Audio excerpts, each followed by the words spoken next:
విజేత sub jail కి నటుడు పోసానిని తరలించారు. ఎక్కడాడు? లోపల ఉన్నాడు. వెళ్ళి తీసుకురండి.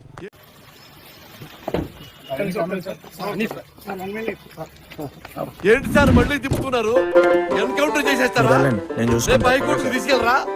యా మధు, అలాగే ఏంటి వల్లభనేని వంశీ విషయంలో నేను కూర్చోలేను, పడుకోలేను.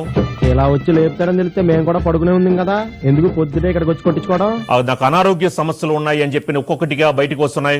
ఆరోగ్యాన్ని అంత జాగ్రత్తగా కాపాడుకుంటున్నావు అన్నమాట. ఇంకేం చేస్తుంటావు నువ్వు?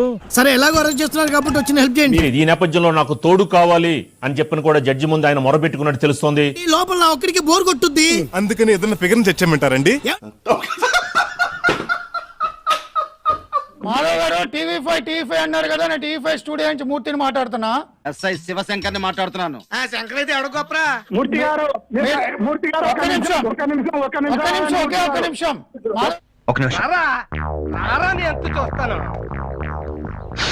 ఏంట్రా మాధవ్ గారు మనం ఎంతసేపు మాట్లాడుకుందాం? నువ్వు చెప్పాలి అనుకుంటారా? అరే నేను ఇప్పుడు ఒకటి కూడా చెప్పలేదప్పా, నేను చెప్పింది ఏట్రా ఈ మధ్య తెగరెచ్చిపోతామంట. ఎవరా నువ్వు మాట్లాడేది?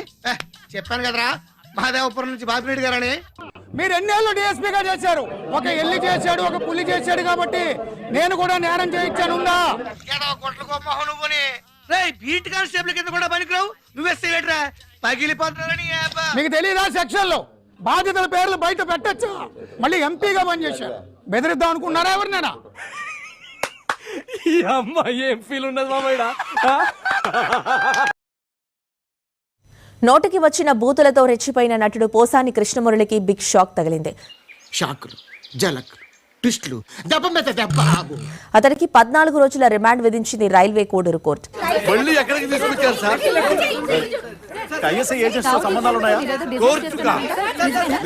మినిమం ఆ ముద్దాయి మీద 10 నుంచి 20 కేసులు ఉంటున్నాయి. 10 నుంచి 20 కేసులు. ఇతని మీద ప్రతి పోలీస్ స్టేషన్ లో మినిమం 10 కేసులున్నాయి. తీవ్రవాద సంస్థలతో సంబంధాలున్నాయని మన పోలీసుల దర్యాప్తులో తేలింది. 5 గంటల పాటు ఇరు పక్షాల వాదనలు విన్న మెజిస్ట్రేట్ ఈ కేసుకు సంబంధించిన ఎగ్జిబిట్స్ అన్నేను మీకు సమర్పిస్తున్నాం. ఈ కొడుకు లోకేష్ లాగా తిరుగుమోతు కాదు, ఆంబోతు కాదు, బేవర్స్ కాదు, లోఫర్ కాదు. ఈ ఫేస్ గ్లామర్ కొట్టానంటే మొహం చెట్టు అయిపోద్ది. కడుపుకి అన్నం తింటున్నావా, గడ్డి తింటున్నావా, చపాతి తింటున్నావురా నువ్వు? పవన్ కళ్యాణ్ లాంటి కొడుకులు అసలే బదలే ఈ లోకంలో. ఎట్రా నిన్నే మార్చి 13వ తేదీ వరకు పోసానికి రిమాండ్ విధించారు. అసలు పోసాని కృష్ణమురళికి జీవితాంతం బయట రాకూడదండి. ఇలాంటి నేరస్తుడు సభ్య సమాజంలో జీవించడానికి అనర్హుడు. వీడి కోసం కోర్టు వారు తమ విలువైన సమయాన్ని వృధా చేయకుండా ముద్దాయికి కఠిన శిక్ష విధించాల్సిందిగా కోరుతున్నాం. మధ్యాహ్నం 12:30 గంటల నుంచి కూడా అటు పోసాని కృష్ణమురళిని ఎస్పీ స్వయంగా ఆయనే నేరుగా విచారించడం జరిగింది. అరే వీడు 6 నెలల బ్యాక్ బర్కత్పుర పోలీస్ స్టేషన్ లో నన్ను కొడితే పొట్టలో పెగులు కట్టాయి. విచారించినటువంటి క్రమంలో కొన్ని ఆసక్తికరమైనటువంటి విషయాలు కూడా అటు ఎస్పీకి చెప్పినట్టు తెలుస్తుంది. కౌన్సిలింగ్ స్టార్ట్ చేద్దామా? ఏమన్నా సార్? కౌన్సిలింగ్ స్టార్ట్ చేద్దామా? కౌన్సిలింగ్ వద్దాయా? ఏదైతే పవన్ కళ్యాణ్ పై చేసిన అనుచిత వ్యాఖ్యలపై కట్టుబడి ఉన్నారా అని ఆయన ప్రశ్నించిన నేపథ్యంలో చేసినారాలు కదా ఒప్పేసుకో. జడ్జి గారు జాలిపడి ఏ యావజ్జీవ శిక్ష వేస్తారు, 7 ఏళ్లలో బయటకు వచ్చేయచ్చు. ఏమంటావు? తను వ్యక్తిగత జీవితంలో చేసే మనస్తత్వం తనది కాదని కూడా స్పీక్ వెల్లడించినట్టు తెలుస్తుంది. వన్ మళ్ళీ అబద్ధాలు ఆడతావు, నిజంగా కింద ఎకరం 25 దిగిపోద్ది. పవన్ కళ్యాణ్ నువ్వు షూటింగ్కి వెళ్ళేటప్పుడు వెళ్ళంగానే నీ పెళ్ళాం దీంతో పరివాళ్ళతో అక్రమ సంబంధం పెట్టుకుంది అని ఎవరో చెప్పారు, నిజమా కాదా? చేది నమ్మ బతుకు బురదలో పంది బతుకుతుంది, నువ్వు బతుకుతున్నావు ఎందుకురా? ఎదవన్నారు ఎదవ. ఆ బిడ్డలు నీకు పుట్టలేదంట, పని వాళ్ళకే పుట్టారంట. నువ్వు మామూలు నువ్వు బతుకుండగానే నిన్ను రాబందులు పెక్కుతుంటారు. నిజమా కాదా? ఏం చదవటం సార్? చెప్పు తీసుకొట్టండి సార్. ఇంకా చాలా ఉన్నాయి, మనం అవన్నీ వినిపించలేము సార్. సాక్ష్యాధారాలు పరిశీలించిన మీదట ముద్దాయికి ఉరిశిక్ష విధించడమైనది. అయిపోయాడు. అయినా ఏంటయ్యా నువ్వు? జడ్జి గారు మాట్లాడేటప్పుడు అలా అరుస్తున్నావు?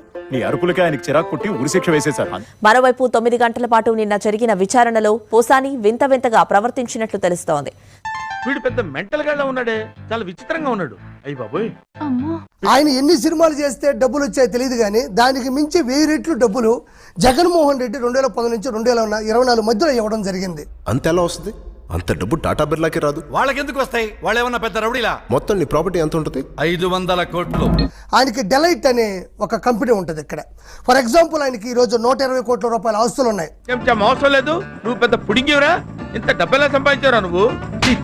9 గంటల పాటు విచారణ అధికారి పలు ప్రశ్నలు వేసినా మొదట తనకు ఏమీ తెలియదు, గుర్తులేదంటూ సమాధానాలిచ్చారు. తెలీదు, గుర్తులేదు, మర్చిపోయా. తర్వాత పోసాని చేసిన అనుచిత వ్యాఖ్యలు, బూతులున్న వీడియోలన్నీ చూపించి వాటిపై ప్రశ్నలు వేశారు. అందరిలాగే మీరు కన్ఫ్యూజ్ అయ్యారు. నేను తాతాజీ కాదు, నేతాజీ. నేతాజీ అంటే అయితే ప్రతి ప్రశ్నకు సినిమా స్టైల్లో లవ్ యూ రాజా అంటూ వింతగా జవాబులిచ్చారని తెలుస్తోంది. ఐ లవ్ యూ రాజా. గాలి వెదవ్వే అనుకున్నాను, తేడాగాడివి కూడానా? చంపేస్తా. తాను తప్పు చేశానని, బూతులు మాట్లాడి ఉండకూడదని, అందుకు పశ్చాత్తాపడుతున్నానంటూ పోసాని కృష్ణమురళి ఒప్పుకున్నారని తెలుస్తోంది. పొరపాటైపోయింది. పెళ్ళాం బిడ్డలు గలవాడి ఇంకెప్పుడు తప్పు చేయదు. అర్థమైనప్పుడు నీ పెళ్ళం బుడ్లు గుర్తు రాలేదురా, పొట్లు గుర్తు రావద్దు. ఇప్పుడు కొత్తగా వైసీపీ మాజీ ఎంపీ గోరంట్ల మాధవ్ని అరెస్ట్ చేసినట్టు తెలుస్తోంది. రంగం సిద్ధం చేసినట్టు తెలుస్తోంది. అందరూ సిద్ధంగా ఉన్నారా?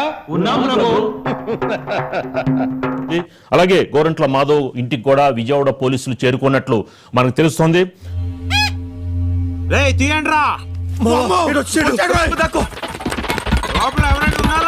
గతంలో గోరంట్ల మాధవ్ చేసినటువంటి వ్యాఖ్యలు ఏవైతే ఉన్నాయో, ఏంటది? ఒక ఫోక్సో కేసుకు సంబంధించినటువంటి వ్యవహారంలో బాధితురాలి పేరు ఏదైతే చెప్పకూడదు అది చెప్పి పూర్తిగా కూడా మీడియా ముందు మాట్లాడారు. ఆ అమ్మాయిని అలా ఏడిపించారేంటండి? రాత్రి నిద్రలేక నోటు క్వశ్చన్ బాగేశాను. ఏమండి, నోరుంది కదా, ఇష్టం వచ్చేట్టు వాగకూడదండి రావు గారు. రేప్ విక్టిమ్స్ పేర్లు ఎవ్వరూ కూడా ప్రస్తావించారు. నా వల్ల పొరపాటు జరిగిందనే రియలైజేషన్ లేకుండా ఇప్పటికీ కూడా అతను ఎదురుదాడి చేస్తున్నాడు. దేనికంటే వీళ్ళు అంటేనేమో అందరికీ కోపం వస్తుంది, అందరూ హర్ట్ అయిపోతారు. ఇతను పోలీస్ అయ్యుండి చట్ట ప్రకారము అట్లా పేర్లు వెల్లడించడం నేరం అని తెలిసి కూడా అందులో మైనర్ పిల్లలు. ఇప్పుడు అతని ఫేస్ చూడండి ఎలా ఉందో. బ్రాంచ్ షాప్ దగ్గర చికెన్ పకోడీ అమ్ముకునే వాళ్ళ లేడు. డ్రెస్ చేస్తేనేమో కానిస్టేబుల్ అదన్నమాట. ఒక పోలీస్ ఆఫీసర్ గా పనిచేసిన వ్యక్తి మరి చట్టాలు తెలియదా, రాజ్యాంగం కూడా తెలియదా అన్న ఒక అభిప్రాయం నాకు కలిగింది. ఎందుకంటే నువ్వు ఈ స్టేషన్ కి వచ్చినప్పటి నుంచి నేరాలు, దోపిడీలు, దొంగతనాలు రికార్డు స్థాయిలో జరిగాయి. నా రికార్డు నేనే బతలు కొట్టుకుంటాను. ఎవరికి కావాలి నీ బోర్డు రికార్డు? కుటుంబాల పేర్లని, మండలాలు, ఊళ్ళు పేర్లు చెప్పి ఆ వీడియోని వేల మంది చూడడం వల్ల ఆ ఊళ్ళో వాళ్ళు తలెత్తుకోలేనటువంటి పరిస్థితి అయిపోయింది. ఎందుకు పుడతారో కూడా తెలియదండి మనుషులు. కొంతమంది బేసిక్ సెన్స్ ఉండదు మనుషుల దగ్గర. అంతకుముందు ఆయన సర్వీస్ లో కూడా ఆయన మీద రేప్ కేసు ఉంది. నువ్వు ఎవడ పక్క వేసేవో నాకు తెలుసులారా. మీరు మాట్లాడిన వెంటనే అంతర్యుద్ధం అనేటటువంటి మాట ఎందుకు వచ్చిందండి? న్యూడ్ వీడియో కాల్స్ చేసిన వాళ్ళు వీళ్ళందరూ కూడా స్కెచ్లు వేస్తున్నారా?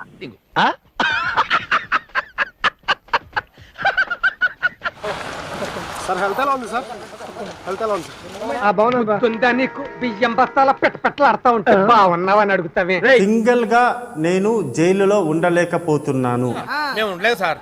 ట్రావెల్స్ వాళ్ళతో మాట్లాడటం కాదు సార్, మీరు చేసి పెట్టాలి. చూద్దాంలే. చూడటం కాదండి, మీరు చెయ్యాలంతే. అంటే ఆయనకు మెంటల్ గా ఇబ్బంది వచ్చిందా లేకపోతే ఆయనకు వేరే రకంగా ఇబ్బంది వచ్చిందా అయితే తెలియదు, కానీ కొద్దిగా ఇబ్బంది అవుతుందేమో. నాకు సిబ్బంది ఎవరు లేరు కాబట్టి పెద్ద ఇబ్బంది ఏం లేదండి. సోలోగా మాత్రం జైలు లోపల ఉండలేకపోతున్నాను. నాకంటూ కూడా ఒక రకమైనటువంటి థాట్స్ వస్తున్నాయి.